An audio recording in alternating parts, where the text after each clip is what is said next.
The issues are really the same. I mean, where do you locate your grows? And, how do you deal with the retail component? And so some of the things that we've been able to work through, I think we were able to share, where we've come and what not to do, and don't, make assumptions.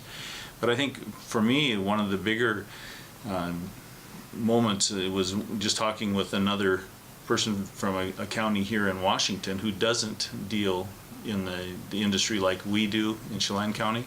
And it was interesting that their perception of how the industry is working is totally different than what we've experienced.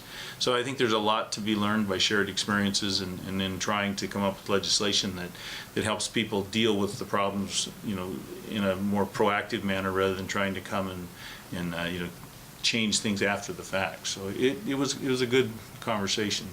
I think too, one of the common problems that they're all having is that their states are looking at it as a revenue producing. It's not a matter of the right to have marijuana, it's how much money can we raise off of it. And at the county level, everyone is experiencing a lack of funding.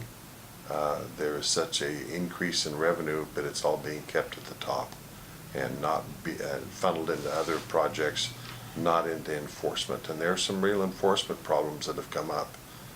The gentleman from one of the commissioners from Colorado have been able to document a much higher increase of accidents that are involved with marijuana.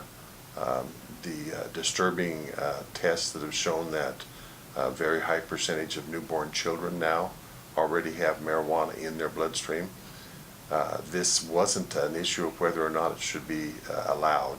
It was an issue of how it can be done in a way that won't really disrupt what society has come to expect.